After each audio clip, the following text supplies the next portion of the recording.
Me llamo Amalia Valdés Cortés, y a mis 70 años he aprendido que el amor en su forma más pura no grita, susurra. Te toma de la mano mientras se desvanece. La ícale habitación del hospicio en Querétaro olía a sábanas limpias y aceite de salvia.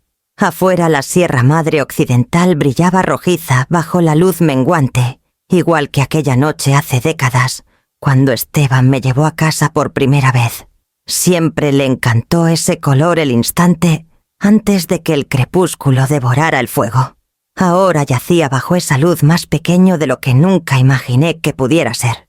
Su respiración rasgaba a Sens a través del tubo plástico que se había convertido en su salvavidas.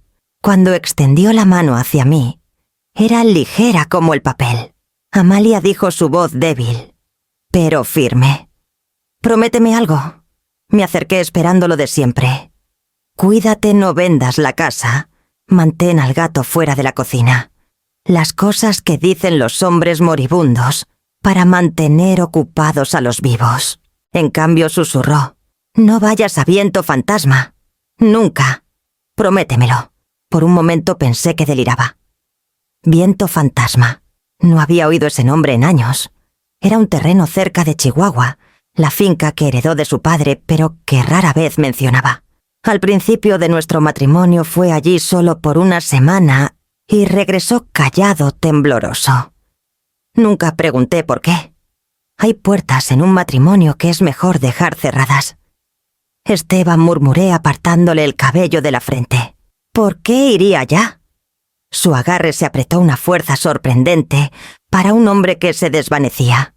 ¿Por qué querrás respuestas? Pero no hay nada para ti ahí, Amalia. Mantente lejos de Viento Fantasma y estarás a salvo. Dijo a salvo como otros dirían. Viva. Asentí. Lo prometo. Sus dedos se aflojaron. Las máquinas zumbaron, luego se estabilizaron. Esa fue la última noche que realmente hablamos. Las semanas siguientes pasaron en el ritmo gris de cuidadores y condolencias. Cuando finalmente se fue, sentí una quietud tan absoluta que casi era limpia. Cumplí la promesa con facilidad. Al principio, el testamento fue sencillo: la casa en Querétaro, unos ahorros modestos sin sorpresas. Viví en calma dando talleres breves de poesía ambiental, cuidando mi pequeño jardín de nopal. La gente asumía que mi vida se había plegado pulcramente al viudez, pero el duelo es un ama de casa descuidada. Deja las cosas fuera de lugar. Llegaron cartas de antiguos colegas de Esteban, científicos, arquitectos, incluso un corredor de fincas. La mayoría las ignoré.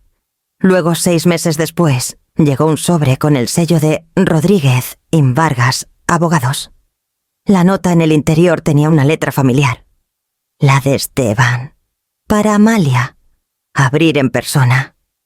Esa noche puse la tetera a hervir, pero la detuve a medio silbido. Miré el sobre bajo la lámpara, mi pulso resonando en mis oídos. Había hecho una promesa una vez bajo el resplandor rojo de las montañas, y por la mañana cruzaría la ciudad para cumplirla. Habían pasado 6 meses desde el funeral, y había aprendido a realizar los pequeños rituales de la soledad, regar los nopales, doblar ropa para uno, dejar que la tetera silbara demasiado, porque el silencio pesaba más cuando paraba. Querétaro tiene una forma de envejecer contigo. Las paredes de adobe se descascaran como piel quemada por el sol, el aire punzante con aroma a pino y luz antigua. Pensé que el duelo se desvanecería como un moretón. En cambio, se convirtió en un pulso extra bajo la piel constante familiar. Cuando llegó el sobre de Rodríguez y Vargas, abogados, casi lo confundí con otra tarjeta de condolencias tardía, pero la dirección de retorno no me era familiar. Dentro había una nota breve escrita con una mano firme y masculina. Señora Valdés. El señor Esteban Valdés dejó un objeto para ser entregado en persona 6 meses después de su fallecimiento. Por favor, programe una cita lo antes posible. Firmado Emiliano Vargas Lic. El nombre despertó algo vagamente familiar. Esteban lo había mencionado una vez, un abogado joven en quien confiaba para asuntos familiares. Doblé la nota 2 veces y la dejé en la mesa fingiendo que no me atraía. Esa noche apenas dormí. 2 días después me encontré frente a un edificio angosto de ladrillo cerca del centro. La placa de latón en la puerta brillaba Rodríguez Vargas Abogados. Dentro el aire olía a papel y aceite de limón. Emiliano Vargas no parecía mayor de 40 años, vestido con pulcritud, pero sin vanidad. Su corbata estaba ligeramente aflojada, su expresión cautelosa, como la de un hombre que había visto a demasiadas viudas cruzar esa puerta. Se levantó al verme entrar extendiendo la mano. «Señora Valdés», dijo con suavidad, «me alegra que haya venido». Asentí insegura de qué palabras eran apropiadas en esos momentos. Dijo que mi esposo dejó algo. Señaló una caja de roble pulido sobre su escritorio. Era lo bastante pequeña para sostenerla con ambas manos cerrada, con un sencillo pestillo de latón. Junto a ella un sobre con el sello intacto, mi nombre escrito con la letra familiar de Esteban. Emiliano carraspeó. Su esposo dio instrucciones específicas. No debía entregarle esto hasta hoy. Fue muy preciso con el tiempo. Estudié la caja. El latón brillaba levemente, como si lo hubieran pulido recientemente. «¿Puedo?», pregunté. Asintió. El pestillo se abrió con un sonido suave que me hizo estremecer. Dentro, en un fieltro verde, había una llave de latón anticuada, pesada, ornamentada con el arco tallado en forma de pluma. Debajo un papel doblado sellado con cera. Emiliano deslizó la carta hacia mí. Pidió que yo presenciara que la leyera solo una vez. Después es suya para guardarla o destruirla. Mis manos temblaron ligeramente al romper el sello. La carta era breve, la letra de Esteban, deliberada y firme. «Amalia, ahora es tuyo. La tierra, los registros, el trabajo. Encuentra lo que escondí y decide qué debe seguir oculto. Finca, Viento Fantasma, Chihuahua». La leí 2 veces sintiendo mi pulso acelerarse. La habitación parecía encogerse, llena del leve zumbido de un ventilador viejo. Emiliano se inclinó ligeramente hacia adelante. ¿Sabe a qué se refería? Sí, mentí doblando la carta. Mi garganta estaba seca. Al menos eso creo. Dudó antes de hablar de nuevo. Si planea visitar señora Valdés, le aconsejo revisar el título primero. La propiedad ahí ha estado inactiva por años, pero el nombre de él sigue en el registro. Puedo proporcionarle una copia de la escritura si lo desea. Por favor, dije en voz baja. Cuando salí, el sol de invierno era demasiado brillante, el aire demasiado fino. La caja pesaba en mis brazos como si la llave de latón tuviera su propia gravedad. De vuelta en casa, la puse en la mesa del comedor donde Esteban solía leer el periódico cada mañana. La llave atrapó un rayo de sol brillando como algo vivo. Me dije que no iría, que había hecho una promesa. Pero esa noche, mientras el viento susurraba por la chimenea y el aire del desierto se enfriaba contra las ventanas, me sorprendí trazando la forma de la llave emplumada con un dedo, memorizando su peso, como si ya me hubiera elegido. La carretera al sur de Querétaro se desplegaba como una cinta desvaída a través del desierto. No había manejado tan lejos sola en años. El mapa doblado en el asiento del copiloto era innecesario.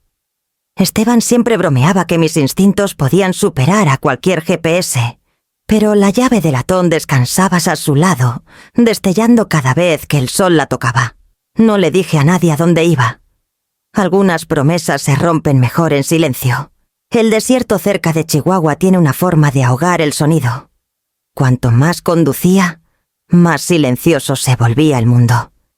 Incluso el motor parecía zumbar por lo bajo. Los molinos de viento giraban perezosamente contra un cielo tan pálido que parecía incompleto. Los matorrales rodaban por la carretera en una rendición lenta y deliberada. Cada pocos kilómetros un buzón solitario marcaba la memoria de una familia que alguna vez intentó domar este lugar y se rindió. Recordé la primera vez que Esteban me trajo por aquí hace décadas. Éramos recién casados, aún lo bastante jóvenes para confundir la pasión con la permanencia. Señaló el horizonte donde el calor difuminaba la línea entre la tierra y el cielo. Y dijo: «Esa es la tierra de los Valdés. Demasiado polvo, poco perdón. Me reí entonces pensando que era poético. Ahora, al cruzar la línea del municipio, las palabras sonaban más como una advertencia. El asfalto se adelgazó en una franja de grava. Mis llantas crujieron sobre las piedras sueltas. A lo lejos un halcón giraba en círculos, lo único vivo a la vista. La tierra se extendía sin fin, un cementerio de cercas viejas y portones caídos. Sentí una mezcla extraña de reverencia e intrusión, como si la tierra misma supiera quién era yo, y que había llegado sin ser invitada. Un letrero oxidado emergió del polvo como una reliquia de otro tiempo. La pintura se había desprendido hacía mucho, pero las letras desvaídas aún decían: «Viento fantasma prohibido el paso». Detuve el coche. El aire vibraba seco e implacable. Al bajar, mis botas se hundieron ligeramente en el suelo polvoriento. El viento traía el olor a mezquite y metal viejo. Me quedé allí, una mano en el capó, la otra aferrando la llave en mi bolsillo. Esteban había sido un hombre de silencio y precisión. Que escribiera «Encuentra lo que escondí» significaba que aquí había algo que solo yo podía entender. O perdonar. Miré a través de la vasta extensión de tierra, esperando casi que el contorno de la vieja casa de la finca surgiera como un espejismo. Pero no había nada, solo el zumbido del viento y el leve susurro de arena contra el vidrio. Volví al coche y conduje lentamente más allá del letrero. El camino de tierra se retorcía entre dunas bajas y arbustos espinosos, adentrándose en una tierra privada que aún llevaba el nombre Valdés en los registros del municipio. Cuanto más avanzaba, más pesado se sentía el aire, como si la historia misma presionara hacia abajo. Cuando el primer tejado apareció a lo lejos, madera desgastada, esquelética contra la luz, me di cuenta de que mis manos temblaban en el volante. Lo que fuera que esperaba más allá de esa cerca, ya había cruzado la frontera que más importaba. Las puertas de viento fantasma se abrieron con un gemido reacio, y por un momento casi di la vuelta. Esperaba ruinas, polvo, decadencia, el silencio de algo muerto hace mucho. En cambio, me recibió orden. El camino de grava estaba barrido, las cercas intactas, el mezquite silvestre podado en líneas elegantes. Paneles solares brillaban en el tejado, atrapando la luz como espejos de disciplina. Un zumbido de energía silenciosa flotaba en el aire constante, deliberado, vivo. Estacioné junto al porche.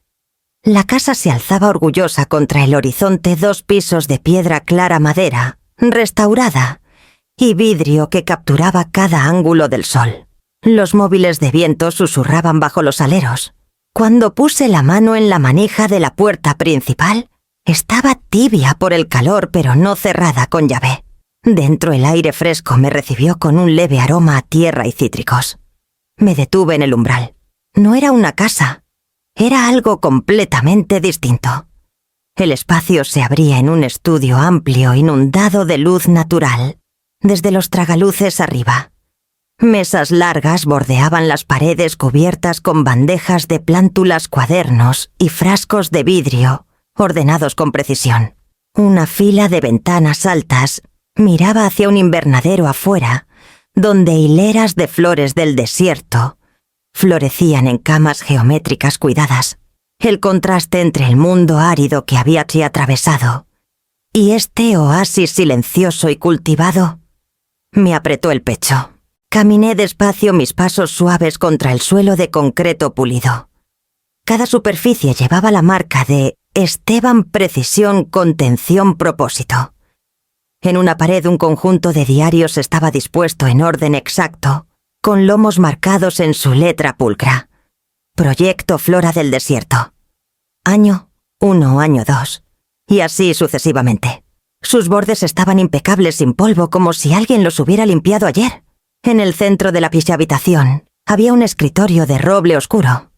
Sobre él descansaba una laptop cerrada conectada a un generador silencioso, y junto a ella una orquídea blanca en plena floración. Sus pétalos eran perfectos, casi reales contra los tonos apagados del cuarto. Extendí la mano y toqué uno suavemente. La flor estaba fresca, viva.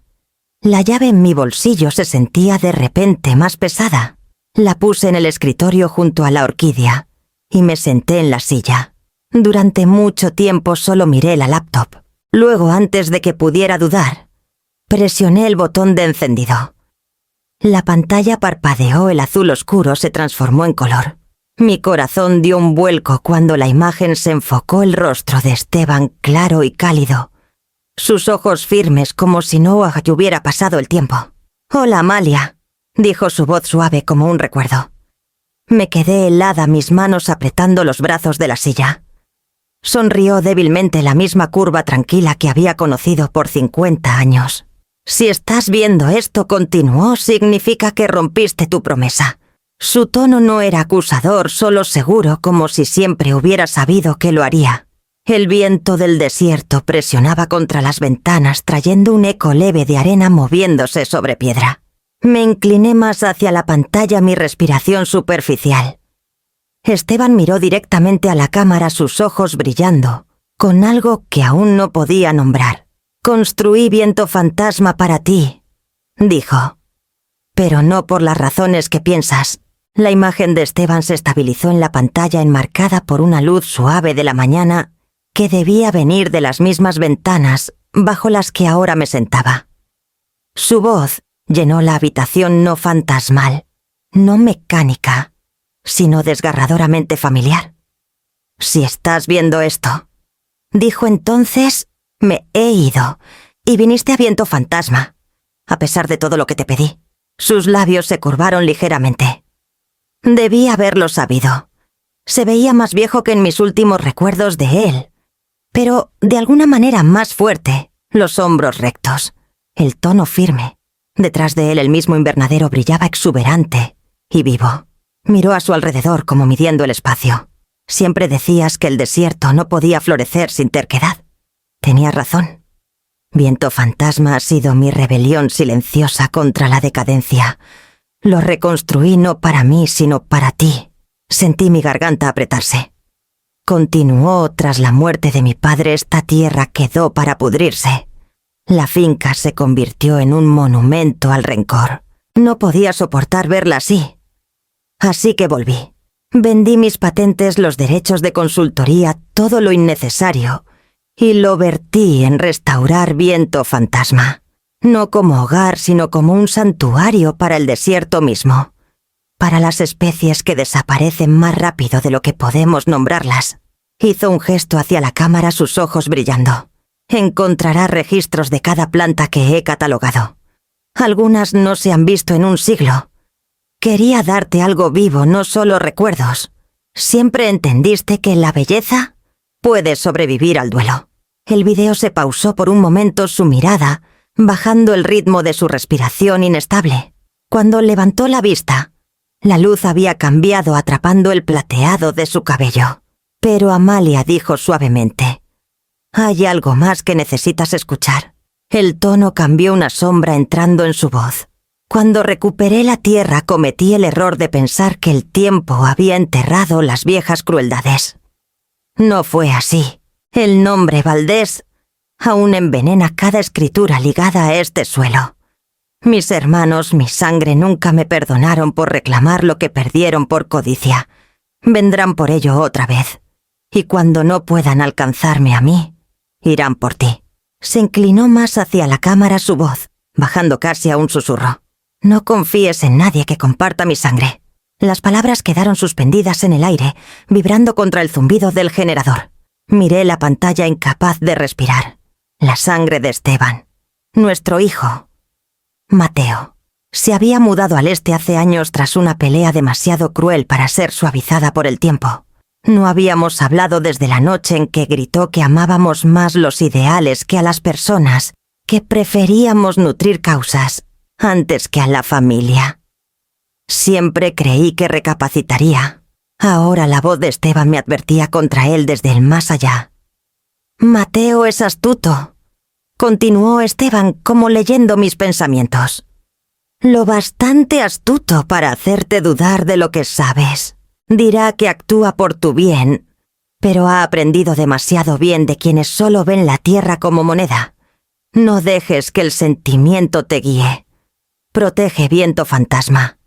Protégete a ti misma. Presioné una mano contra mi pecho. La luz del desierto parpadeaba a través del tejado de cristal, esparciendo sombras finas sobre el suelo. Esteban se enderezó, la pesadez en su expresión suavizándose. Encontrarás más mensajes en esta computadora. Cada uno explica una parte de lo que he hecho y lo que debe preservarse. No podía decírtelo en vida, habrías intentado detenerme por amor. Pero ahora el trabajo es tuyo. Sonrió débilmente entonces, el tipo de sonrisa que siempre deshacía mi enojo. Amalia, todo lo que construí aquí fue para que lo continuaras, no para que lo lloraras. Viento fantasma ya no pertenece al legado Valdés. Te pertenece a ti. El video terminó abruptamente, dejando las habitaciones en silencio, salvo por el leve susurro del viento a través de las rejillas. Por mucho tiempo me quedé inmóvil, mi reflejo fantasmagórico en la pantalla negra. Luego extendí la mano y cerré la laptop. A través de las paredes de cristal, el desierto se extendía infinito y desnudo, pero en cada pedazo de tierra pequeñas cosas verdes crecían desafiando la arena. Escuché el sonido antes de verla, el roce constante de una escoba contra la piedra. Me sobresaltó lo suficiente como para tomar el objeto más cercano, un pisapapeles de latón, con forma de vaina de semilla. Al acercarme a la puerta abierta, el ruido cesó. Una mujer estaba parada justo más allá del umbral del invernadero, enmarcada por la dura luz del desierto. Tendría unos 50 y tantos años, robusta, bronceada por el sol, con el cabello recogido en una trenza baja, salpicada de canas. En su mano la escoba colgaba inmóvil, como si la hubieran sorprendido entre el trabajo y la intrusión. «Debe ser la señora Valdés», dijo al fin, su voz baja con un dejo del acento de la frontera. Asentí, aunque mi garganta estaba demasiado tensa para palabras. Dio un paso cauteloso hacia el laca adelante. «Soy Inés Morales. El señor Esteban me contrató para cuidar el lugar. Llevo aquí casi 5 años». La escoba golpeó una vez contra el suelo, un ritmo inconsciente. Sus ojos me recorrieron agudos evaluadores, no crueles, pero cautelosos. «Me dijo que podrías venir algún día», añadió. No dijo cuándo. Sus palabras cayeron pesadas entre nosotras. «¿Sabías que estaba enfermo?», pregunté. La expresión de Inés se suavizó.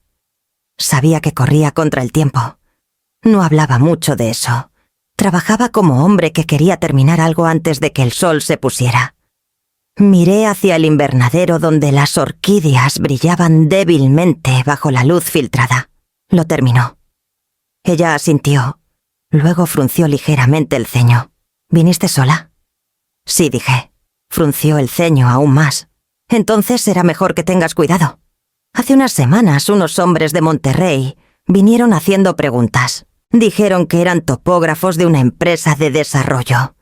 Querían confirmar los derechos de agua de la finca». Sentí las palabras caer como arena entre mis costillas. «¿Qué les dijiste? Que perdían el tiempo. Los pozos aquí son privados igual que la tierra». Se fueron después de un rato, pero no antes de tomar fotos. Se apoyó en la escoba, su mirada girando hacia el horizonte. «He estado vigilando desde entonces». «¿Esteban alguna vez mencionó algo sobre los derechos de agua?», pregunté. Inés negó con la cabeza. «Solo que el acuífero bajo viento fantasma es más profundo de lo que dicen los mapas. Estaba orgulloso de eso, decía que la tierra recordaba lo que la gente olvida». Su elección de palabras me hizo mirar de nuevo al invernadero, donde las tuberías de riego brillaban bajo el sol. El santuario de Esteban para plantas en peligro dependía de ese agua. Si alguien quería controlarlo, tendría razones suficientes para venir. Inés carraspeó, trayéndome de vuelta. «Si planeas quedarte un tiempo, la habitación de huéspedes está limpia. Las sábanas están frescas. Él siempre decía que la casa debía estar lista para ti». Asentí con un pequeño gesto de agradecimiento, aunque mi mente estaba lejos del descanso. Cuando Inés se fue a buscar toallas limpias, caminé hacia la ventana. Más allá de las hileras de flores, El horizonte brillaba con un calor pálido y en algún lugar más allá, el pasado ya estaba agitándose. Primero vi su coche antes que a él, elegante, plateado extranjero al polvo. Parecía absurdo estacionado junto a la cerca, desgastada su superficie pulida, atrapando el sol moribundo como un espejo que se negaba a pertenecer aquí. Observé desde el porche con una taza de té enfriándose en mis manos. Mateo salió vestido con una camisa clara remangada cuidadosamente hasta los codos, sus zapatos inadecuados para la tierra. Se quedó un momento observando la casa entrecerrando los ojos contra la luz. Por un instante vi al niño que solía ser el pequeño que cargaba fósiles de los lechos de los ríos y rogaba por construir fuertes entre los mezquites. Luego se enderezó, sacudió una mota invisible de su puño y sonrió como lo hacía en las reuniones de negocios. Mamá llamó caminando hacia mí con una facilidad practicada. «¿No me dijiste que estabas aquí?» Tú tampoco respondí, aunque dejé que besara mi mejilla. Olía levemente a colonia y a largos viajes. Intenté llamar, dijo, aunque ambos sabíamos que no lo había hecho. Estuve en Monterrey por un trabajo de consultoría. Pensé en pasar a ver. No sabía que estabas aquí. Sus ojos se desviaron detrás de mí al invernadero, los paneles solares, las líneas de riego brillando en el crepúsculo. Siempre el observador, siempre midiendo. Tenía cosas que resolver, dije viéndolo rodear la barandilla del porche pasando una mano por la veta de la madera. Tu padre dejó trabajo aquí sin terminar. Sonrió educado y distante. Papá dejó muchas cosas sin terminar. Inés apareció silenciosamente en la puerta con una bandeja de pan y vino su mirada cautelosa. Mateo le agradeció con suavidad usando su nombre, como si lo conociera de años. Ella no dio señal de reconocimiento. Cuando se retiró, él se inclinó más hacia mí, bajando la voz. Ella lleva mucho tiempo aquí desde antes de que tu padre falleciera. Asintió sus ojos siguiendo la figura en retirada de Inés. ¿Confías en ella? Ella mantuvo vivo el trabajo de tu padre. Dije. Eso es suficiente. Comimos en la larga mesa de roble que Esteban había construido a mano, aún ligeramente marcada por sus experimentos con muestras de suelo. Mateo llenó el silencio con historias de contratos y clientes acuerdos en Guadalajara, expansiones cerca de Torreón.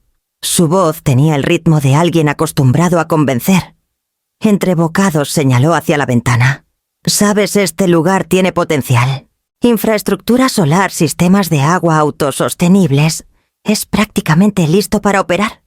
Si nos asociáramos con el comprador correcto, podrías retirarte cómodamente y financiar cualquier causa que quieras». «Ya estoy retirada», dije en voz baja. Rió suavemente. «Mamá habló de libertad real, sin mantenimiento, sin impuestos, sin aislamiento. Yo me encargo de la logística. Tú solo firmas los papeles». La frase me golpeó, eficiente, ensayada. Dejé el tenedor. «Ya lo investigaste». No lo negó. Un colega mencionó que la región está siendo evaluada para un corredor de desarrollo. Elevaría el valor 5 veces. Pensé que querrías saberlo. Desde Monterrey murmuré. La misma ciudad de donde vinieron los topógrafos. Parpadeó demasiado rápido. ¿Qué topógrafos? Por un momento nos miramos a través de la mesa. El único sonido era el leve clic del generador del invernadero afuera. Tu padre dijo que Viento Fantasma era especial. Dije finalmente. No por lo que podría ganar. La expresión de Mateo se suavizó lo suficiente para pasar por ternura. Papá era sentimental. No tienes que serlo. Mereces una vida más sencilla, mamá. Ahí estaba la palabra que se envolvía como una cinta alrededor de una correa. Mereces. Extendió la mano a través de la mesa y tomó la mía, su palma cálida, pero su agarre ligeramente posesivo. Déjame encargarme de todo. No deberías preocuparte por este tipo de propiedades. No a tu edad. Retiré mi mano suavemente y me levanté para recoger los platos. Detrás de mí, él exhaló largo y medido. A través de la ventana la noche del desierto se acercaba llena de vida invisible. En algún lugar profundo del invernadero, el temporizador de riego se activó. y el leve sonido del agua moviéndose por las tuberías resonó como un latido constante, desafiante vivo. La advertencia de Esteban susurró a través del silencio entre nosotros. No confíes en nadie que comparta mi sangre. La mañana siguiente comenzó con un viento que olía ligeramente a lluvia, algo raro tan al oeste. Sacudía el vidrio del invernadero y tarareaba a través de los móviles de viento en el porche. Me sentí atraída de nuevo al estudio de Esteban, al lugar donde su presencia parecía más viva. El polvo flotaba en la luz que cortaba en haces delgados y deliberados a través del suelo. En su escritorio, bajo los diarios que solo había hojeado, había una carpeta de cuero desgastada. Era gruesa, con los bordes agrietados por el uso. En la portada había garabateado con tinta desvaída: registro del agua, cuenca, viento fantasma. Dudé antes de abrirla. La primera página llevaba la letra de Esteban, meticulosa y segura: Estudio hidrológico, reclamo de 1908. Finca Valdés. Establecida antes de la formación del Estado. Mantiene derechos prioritarios sobre el acuífero subterráneo. Transferencia ininterrumpida por sucesión de escrituras. Las páginas siguientes estaban llenas de mapas, lecturas geológicas y copias notariadas de documentos territoriales. Tracé las líneas de los límites con el dedo, la forma de viento fantasma expandiéndose como venas en la piedra. Notas en los márgenes decían: capacidad de recarga constante, incluso bajo sequía severa. Pasé al final de la carpeta, donde las notas más recientes de Esteban llenaban páginas enteras. Su letra se volvía más nítida, más urgente. Valoración proyectada hasta 750 millones de pesos en derechos transferibles. Desarrolladores rondando el corredor de Chihuahua. Mantener fuera del registro estatal hasta que las condiciones sean seguras. Un escalofrío me recorrió. Había haber asumido que Viento Fantasma era un santuario de belleza, un jardín, una disculpa viva. Pero para otros era riqueza. En un mundo donde los ríos se habían secado y los embalses se reducían a polvo, el agua era oro enterrado bajo el suelo. No escuché a Inés hasta que habló detrás de mí. «¿No te lo dijo, verdad?». Me giré sobresaltada. Estaba en la puerta con las manos cruzadas sobre un trapo de limpieza gastado. Sus ojos tenían la calma constante de alguien que esperaba este momento. No dije suavemente. No lo hizo. Asintió. Quería protegerte de lo que significaba. La gente mata por agua, señora. Especialmente hoy en día. Señalé la carpeta. Lo sabía suficiente para ser cuidadosa. Se acercó echando un vistazo a los mapas. Los desarrolladores de Monterrey, los hombres que vinieron haciendo preguntas, ellos también lo sabían. Alguien se lo dijo. Alguien lo bastante cercano para saber qué hay bajo este lugar. Mi garganta se apretó. Mateo. Inés no respondió directamente. Han estado presionándolo durante meses. Uno de los hombres lo mencionó mientras les llevaba café. Dijo que tu hijo era un negociador razonable. Las palabras resonaron huecas y crueles. Me hundí en la silla de Esteban. Ni siquiera me preguntó antes de sugerir una venta. No tiene que hacerlo, dijo Inés en voz baja. Si te convence, se acabó. No necesitan abogados, solo familia. Cerré la carpeta lentamente, mis palmas húmedas. La verdad se asentó sobre mí como un peso. La finca no era un secreto. Era un premio envuelto en legado y culpa. Esteban sabía que esto pasaría. Por eso construyó el santuario, por eso me advirtió con tanta precisión. No era superstición ni sentimentalismo, era previsión. Había transformado la finca en algo vivo y puro, esperando que su valor se midiera en raíces, no en pesos. Pero ni siquiera él podía cambiar la naturaleza de la sangre o el hambre que vivía bajo ella. Inés puso una mano en mi hombro. Decidas lo que decidas, hazlo pronto. El mundo no espera que el duelo termine. Asentí, aunque el movimiento se sentía desvinculado, automático. La carpeta descansaba entre nosotras como una herencia que ninguna quería volver a tocar. Afuera el cielo se oscureció, el trueno murmurando bajo y distante. Me levanté y crucé hacia la ventana. Las gotas de lluvia comenzaron a caer finas, inciertas, como una promesa que el desierto ya no creía. Llegó a la mañana siguiente como si nada hubiera cambiado. El coche plateado brillaba bajo la luz, tras la tormenta, las llantas crujiendo sobre la grava. Desde el porche lo vi salir con un maletín de cuero y una expresión pulida hasta la calma perfecta. Inés estaba a la distancia, su rostro ilegible. «Buenos días, mamá», dijo Mateo subiendo los escalones. «¿Te ves descansada?» No respondí de inmediato. El cielo se había despejado y el desierto olía a polvo mojado, un aroma que siempre me recordaba la supervivencia. Puso el maletín en la mesa entre nosotros, el clic del pestillo, cortando el silencio. «Hice que mi firma redactara algo para ayudarte», dijo deslizando un montón de papeles por la madera. «Puedes ahorrar una fortuna en impuestos de esta manera. Es solo una transferencia a una entidad protectora, cosas estándar». «Protectora», repetí pasando una página. «¿Para quién?», sonrió esa calidez practicada que nunca llegaba seta a sus ojos. «Para ti, por supuesto. Sierra Alta Holdings manejará el mantenimiento, el seguro y los trámites legales. Podrías vivir aquí todo el tiempo que quieras sin obligaciones». El nombre me golpeó, una frase corporativa limpia que sabía a cero. «Sierra Alta», dije lentamente. «Ese es uno de tus clientes, ¿no?». Dudó justo lo suficiente para confirmarlo. «Son inversionistas, sí, pero esto es solo una estructura en papel. Mantiene la finca segura». Miré de nuevo los papeles, mi pulso acelerándose. El documento no era sobre impuestos. Enterrado en la letra pequeña bajo un bosque de frases legales, estaba la verdad, una transferencia completa del título y los derechos minerales irrevocable tras la firma.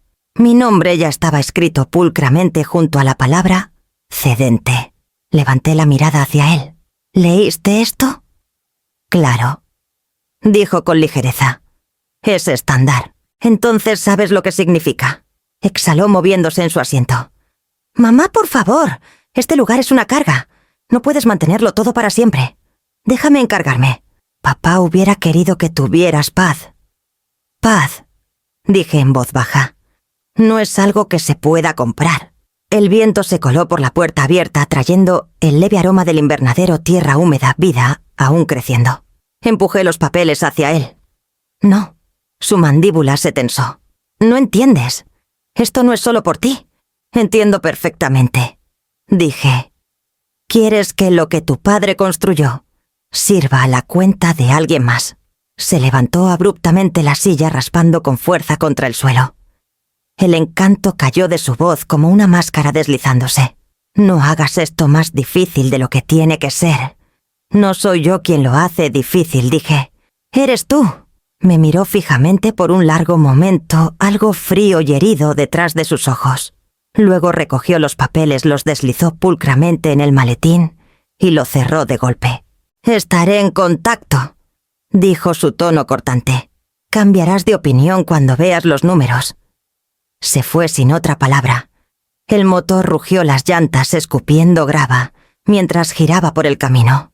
Me quedé donde estaba mirando la leve marca de la línea de firma que nunca llevaría mi nombre. Dentro de la casa, la orquídea en el escritorio de Esteban tembló en la corriente, un pétalo cayendo silenciosamente al suelo. Esa noche el sueño no llegaba.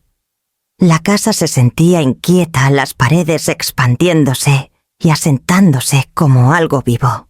Cada sonido se agudizaba en la oscuridad, el crujido de la madera, el goteo de los canalones del invernadero, el zumbido constante de la energía bajo el suelo. Me serví una taza de té, aunque el temblor en mis manos hacía que se ondulara contra la porcelana. Al entrar al pasillo encontré a Inés, esperando junto a la puerta trasera, su expresión seria. Sostenía una linterna, su luz temblando contra su muñeca. «Pensé que te habías ido por la noche», dije en voz baja. Negó con la cabeza. «Escuché su coche cuando se fue por el camino. No pensé que estarías durmiendo después de eso». Sus palabras no llevaban juicio, solo comprensión. Me hizo un gesto para que la siguiera. «Hay algo que debes ver». No quería que nadie más lo supiera, ni siquiera yo, hasta el final. Cruzamos el invernadero. Afuera el desierto había vuelto a callar el aire denso tras la tormenta. Inés se detuvo junto al banco de trabajo, donde Esteban guardaba sus bandejas de suelo. Se agachó, abrió una trampilla de madera en el borde del suelo y reveló una puerta oculta que nunca había notado. La llamó. Su seguro murmuró.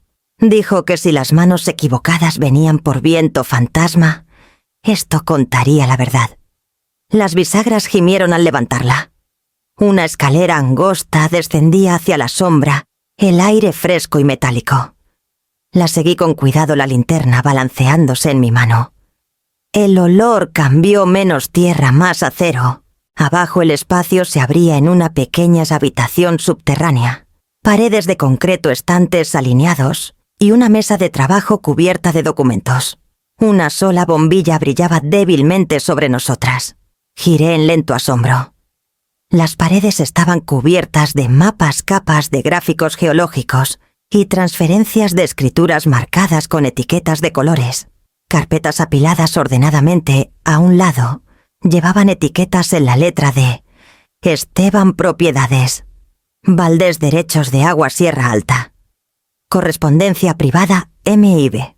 Inés se acercó a la mesa y levantó un pequeño disco duro sellado en una bolsa de plástico. Dijo que esto contiene grabaciones, correos, llamadas, contratos, pruebas. ¿Pruebas de qué?, pregunté, aunque mi corazón ya lo sabía. Que tu hijo ha estado vendiendo acceso a datos de topografía. Los mismos datos que hacen que esta tierra valga millones. Mis rodillas se debilitaron. Me apoyé en el borde de la mesa mirando las filas de carpetas, años de investigación, cuidadosamente archivados, una defensa que Esteban había preparado mucho antes de que llegara la primera amenaza. Sabía que esto pasaría. Susurré. Inés asintió.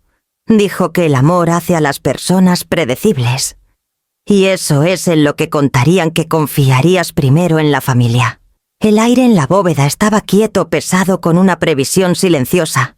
Pasé la mano por los lomos de las carpetas, sintiendo la indentación de la letra de Esteban bajo mis dedos.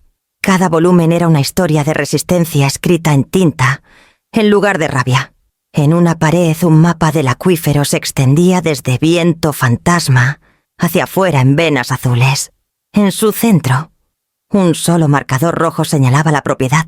Junto a él, en una letra pulcra, Esteban había escrito: si alguna vez encuentran el agua, asegúrate de que se ahoguen en la verdad antes que en la ganancia. Inés puso el disco en mi mano. Era frío su peso engañoso. Quiso que terminaras lo que él comenzó, dijo suavemente. Para proteger lo que aún es honesto. Asentí, incapaz de hablar. La linterna parpadeó una vez, proyectando las sombras de los estantes largas contra el concreto, como el pasado mismo extendiéndose para sostenerme, para lo que venía después. La mañana llegó lenta y dorada, derramándose a través del vidrio del invernadero, en franjas fracturadas. El aire aún llevaba el frío de la noche, pero el aroma de la tierra húmeda persistía, la tierra respirando de nuevo, tras años de contención. Pasé la mayor parte de la noche en la bóveda, el disco duro a mi lado, como un latido que no estaba lista para escuchar. Cuando finalmente subí las escaleras, la luz se sentía nueva, como si el mundo comenzara de nuevo, quisiera o no. En el escritorio de Esteban la laptop esperaba su pantalla negra reflejándome. Dudé solo un momento antes de presionar el botón de encendido. El disco que Inés encontró se conectó con un clic suave y se abrió una nueva carpeta etiquetada simplemente la carta del conservatorio. El video comenzó con un zumbido bajo de maquinaria y el leve sonido del agua corriendo. Esteban estaba sentado en la misma habitación, aunque la luz del sol pintaba las paredes de manera diferente. Su cabello era más gris, su postura más cansada, pero los ojos eran los mismos, firmes e intencionados, llenos de propósito silencioso. Si encontraste esto, comenzó entonces, has visto la bóveda. Conoces los mapas y los registros. Probablemente ya adivinaste que el valor de viento fantasma va más allá de su suelo. Hizo una pausa mirando fuera de pantalla como si la verdad que estaba por compartir necesitara estabilizarse. Pero no es por eso que construí este lugar. Extendió la mano detrás de él levantando una pequeña maceta de barro al encuadre. Dentro florecía una orquídea blanca frágil, luminosa viva. Esto, dijo, es Epidendrum fantasma. Pensada extinta desde los 60. Encontré una cepa remanente cerca de la cuenca del río Bravo, hace 20 años. Todo en viento fantasma, los invernaderos, el riego. Las líneas de energía fue construido para preservarla. Sonrió débilmente esa sonrisa torcida que siempre me deshacía. Solías decir que no soportaba ver morir algo, si creía que podía salvarse. Tenías razón, pero tú también me enseñaste algo mejor: amar lo que vive silenciosamente. Rozó un pétalo de la orquídea con la yema del dedo. No es solo el agua lo que importa aquí, Amalia. Es lo que el agua mantiene vivo. Viento fantasma no es una fortaleza, es una promesa. La imagen parpadeó mientras se inclinaba más cerca, la luz profundizándose detrás de él. Si vienen por esta tierra y lo harán, recuerda que no estás defendiendo una propiedad, estás protegiendo la continuidad. La prueba que dejé no es para venganza, es para preservación. Siempre fuiste la que entendía la gentileza como fuerza. Por eso este lugar te pertenece. Se quedó en silencio por un momento, el zumbido de las bombas llenando la pausa. No construí esto para esconderme de ti, dijo suavemente. Lo construí porque quería que tuvieras algo lo suficientemente puro para sobrevivirnos a ambos. El video terminó ahí, la imagen congelándose en su rostro a mitad de una respiración, como si estuvieran a punto de decir mi nombre otra vez. Por primera vez desde su muerte sentí que el peso en mi pecho se aligeraba, no desaparecía, pero se transformaba en algo más ligero. Me senté por mucho tiempo bajo la luz del sol, viendo la orquídea balancearse en el escritorio, su flor pálida abriéndose solo una fracción más, como respondiéndole. Afuera el viento del desierto se agitó rozando los cristales con el ritmo de un latido que se negaba a detenerse. La primera carta llegó doblada dentro de un sobre de Manila sellado con el sello del Tribunal de Distrito. El papel era grueso, formal, lo bastante pesado para llevar su propia crueldad.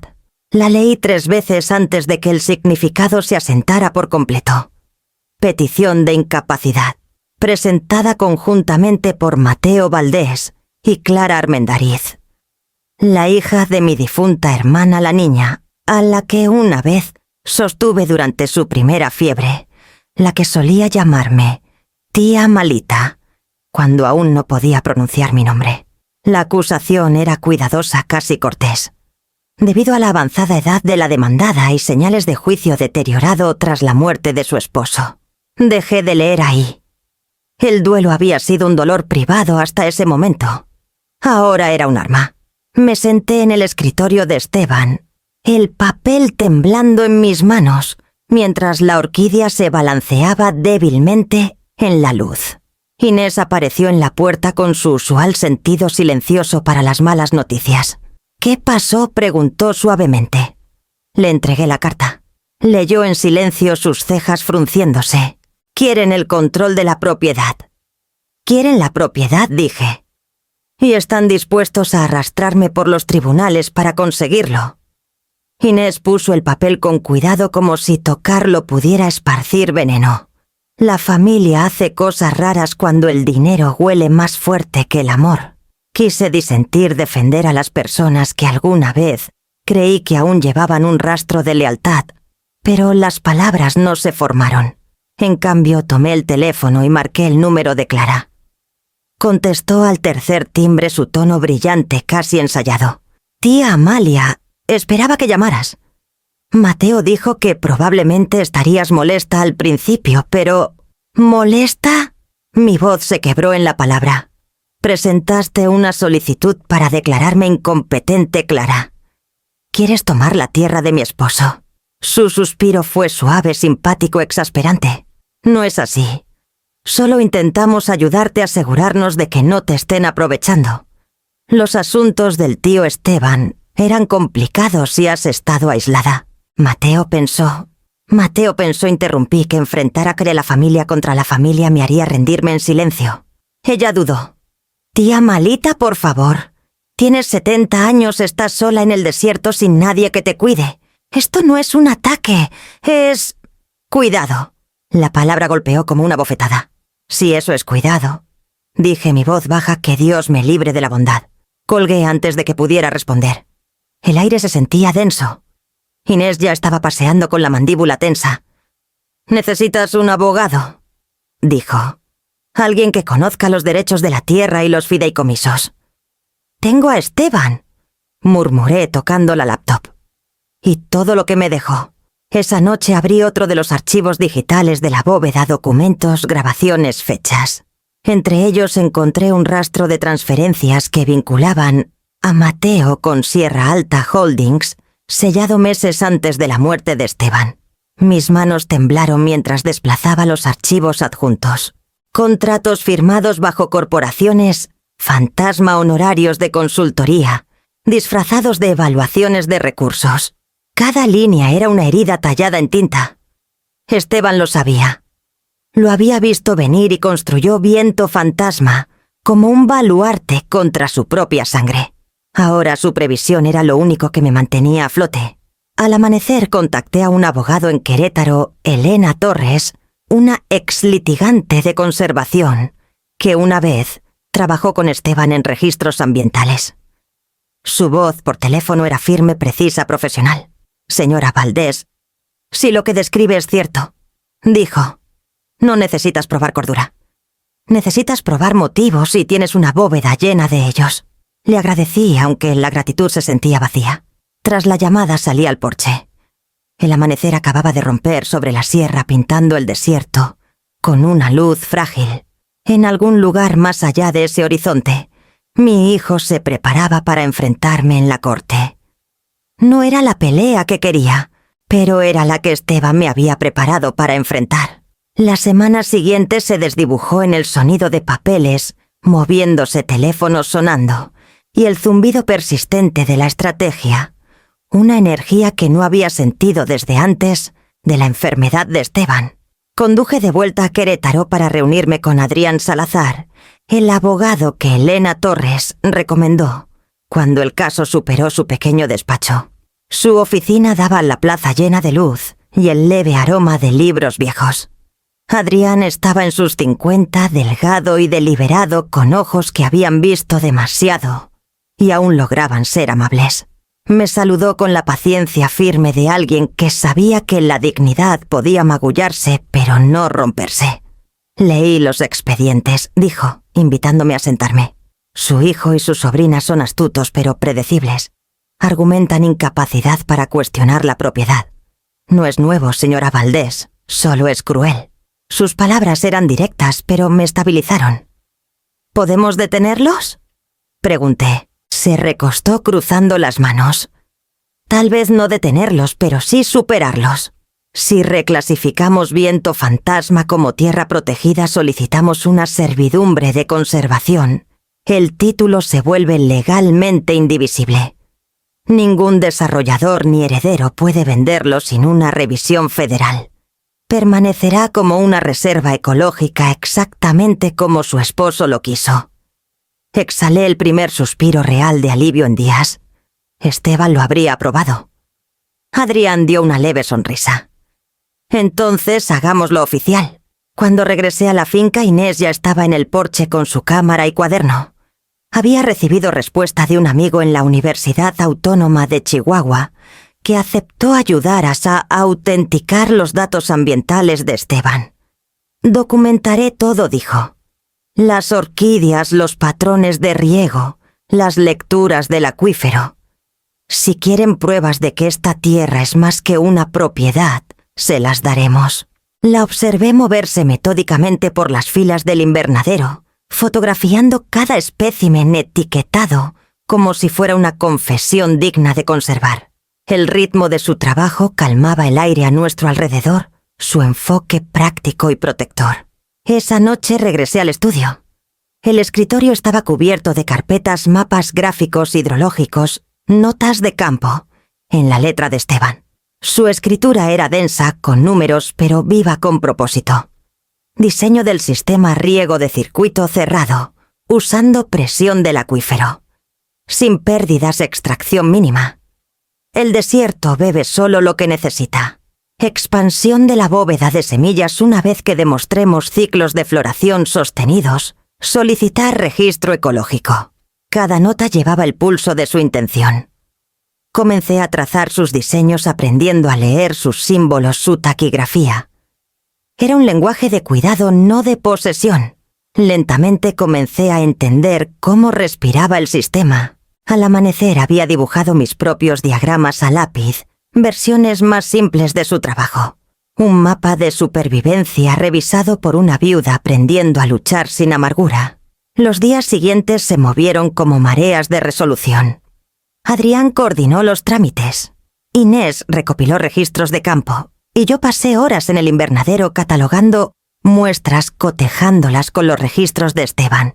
Cuando el aire se enfriaba por las noches, nos sentábamos en el porche revisando las pruebas, juntas, dos mujeres custodiando un legado que ya no se sentía abstracto. En un momento Inés levantó la vista de una foto de las orquídeas brillando bajo luz ultravioleta. «¿Sabe, señora?», dijo suavemente. «Piensan que eres demasiado mayor para pelear. Por eso no tienen miedo. Sonreí no sin amabilidad. Entonces démosles una sorpresa». El viento se levantó desde la sierra esparciendo pétalos secos por el porche.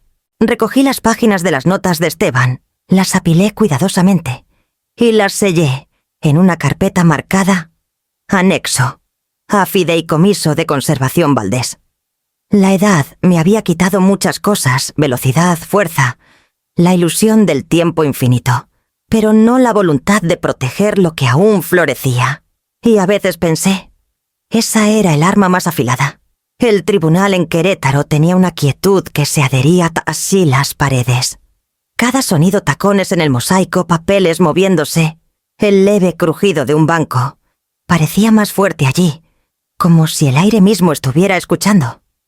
Me senté en la mesa de la peticionaria con Adrián a mi lado, una carpeta de anexos ordenada frente a nosotros. Al otro lado del pasillo, Mateo estaba con su abogado, un hombre joven, en un traje azul marino cuya confianza parecía demasiado grande para su figura.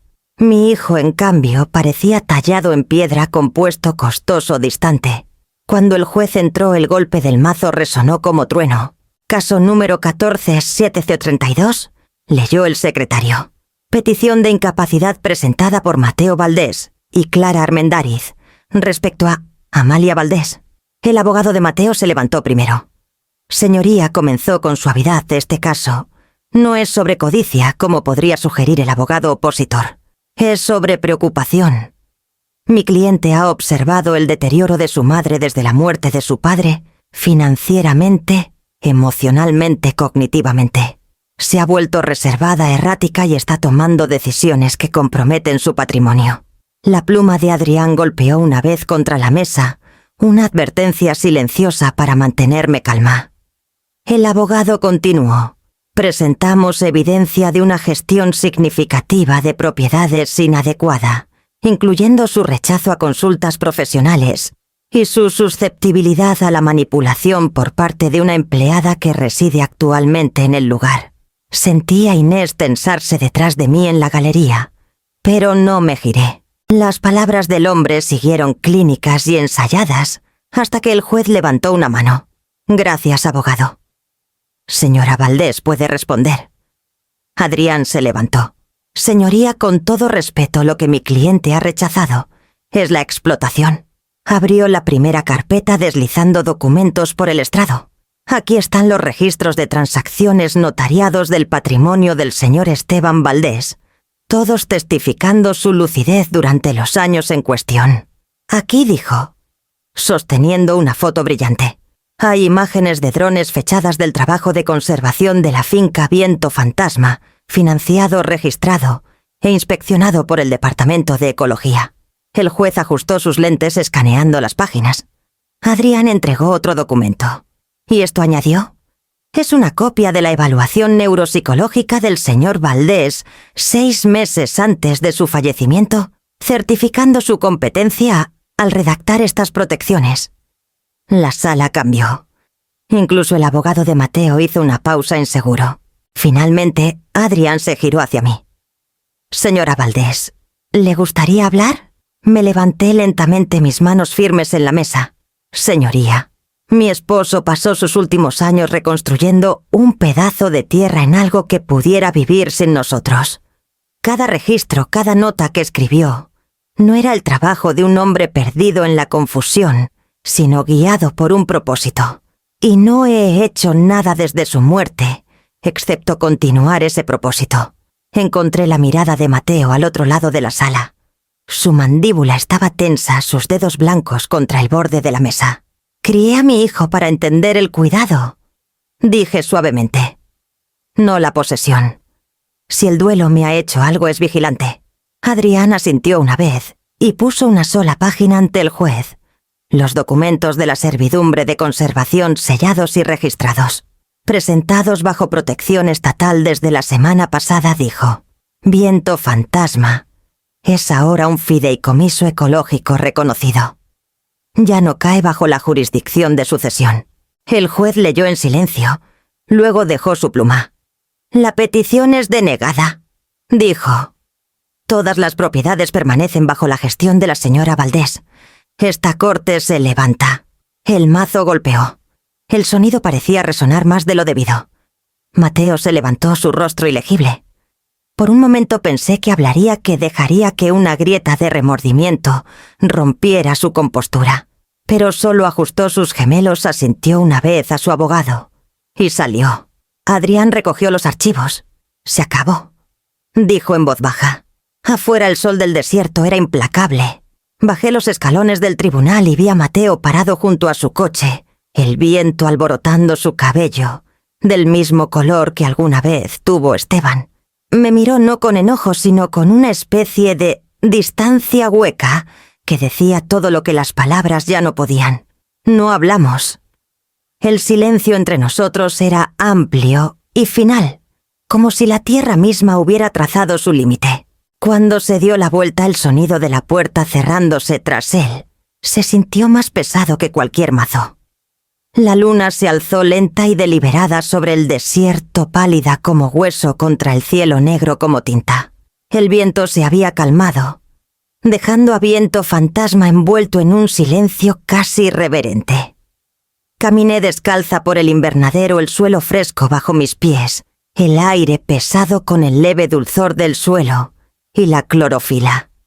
Las orquídeas dormían sus pétalos plegados, pero una planta destacaba entre las demás, el cereus de floración nocturna, una cosa frágil y espinosa que Esteban una vez llamó el corazón secreto del desierto.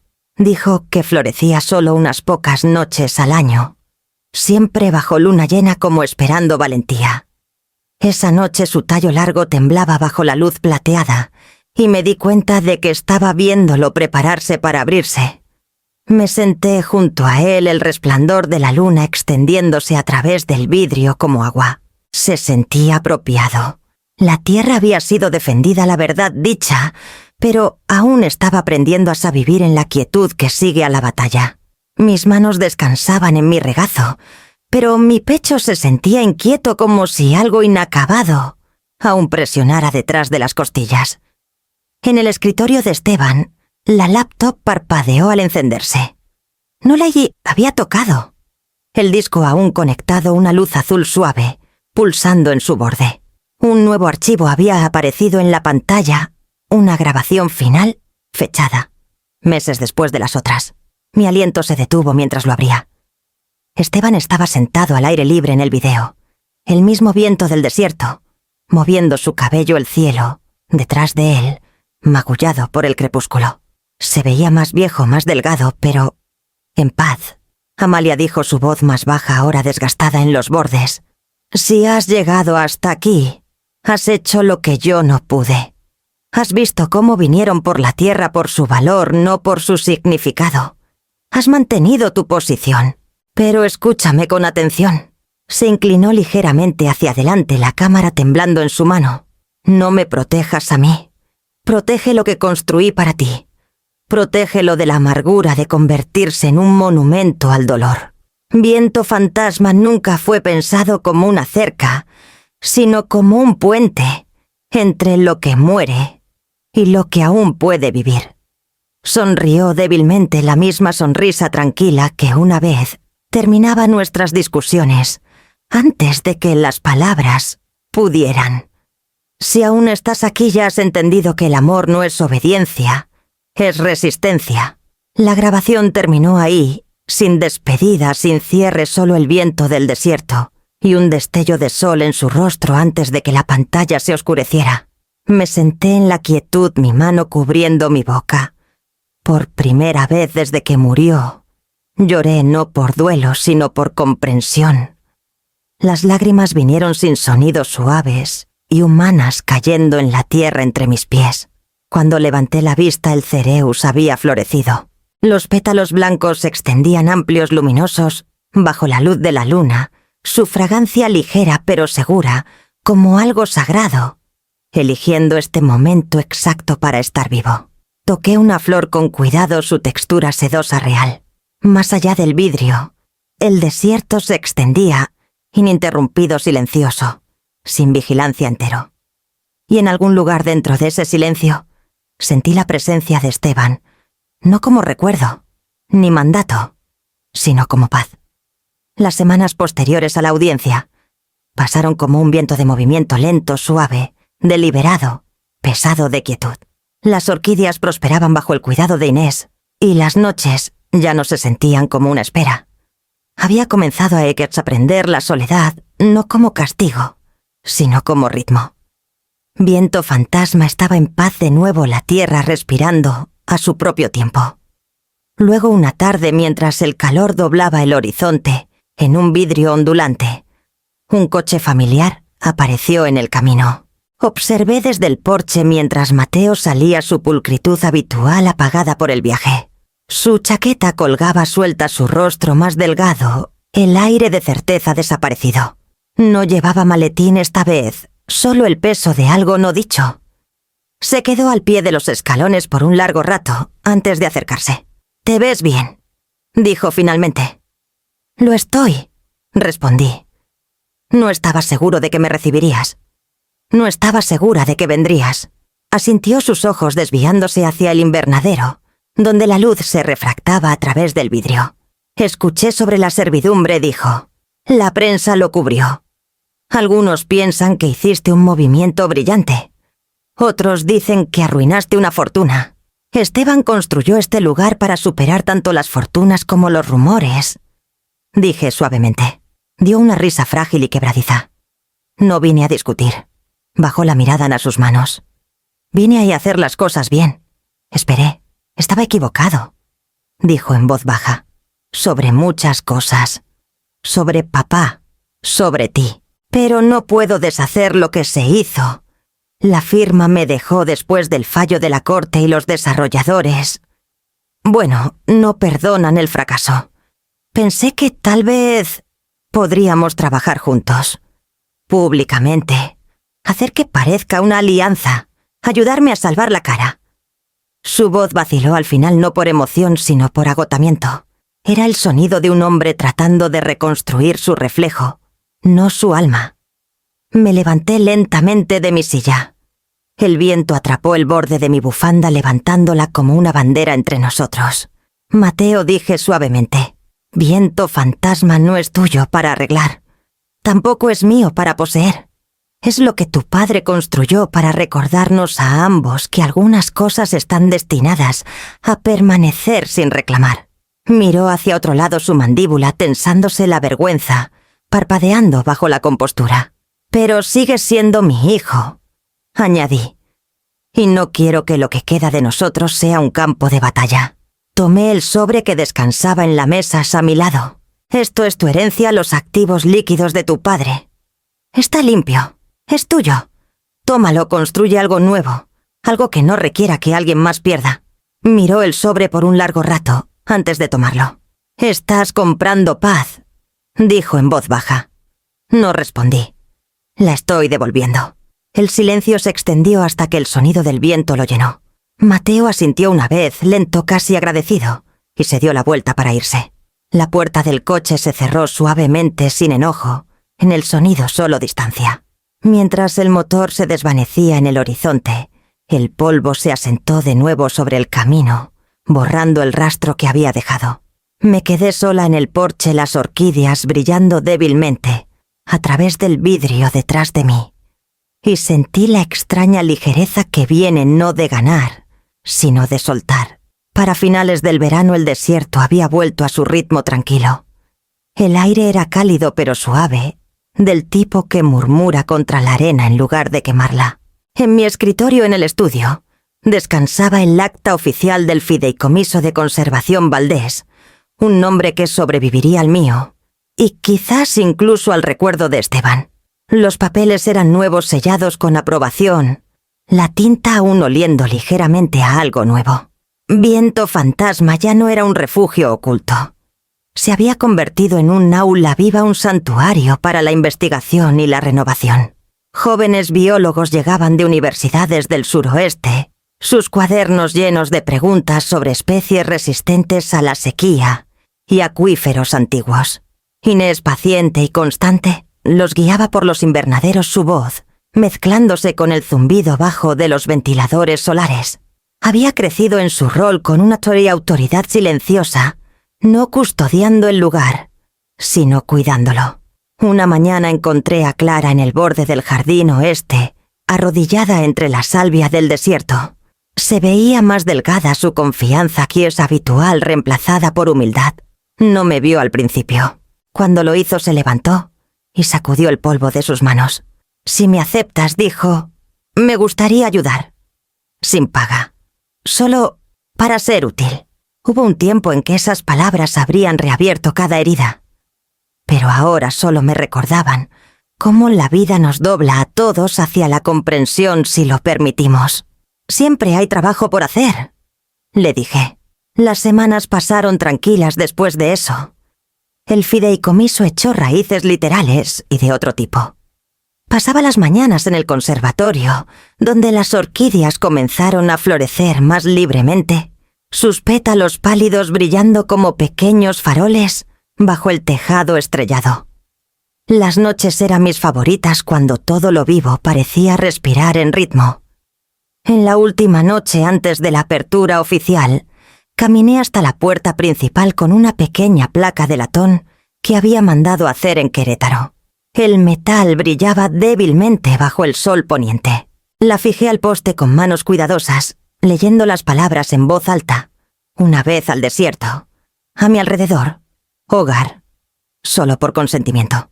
Mientras el último clavo se asentaba, sentí el cambio del viento. Un susurro no de fantasmas, sino de paz. Detrás de mí, a través del invernadero, las orquídeas brillaban bajo la luz de las estrellas, y Viento Fantasma exhaló como si también finalmente entendiera lo que significaba quedarse.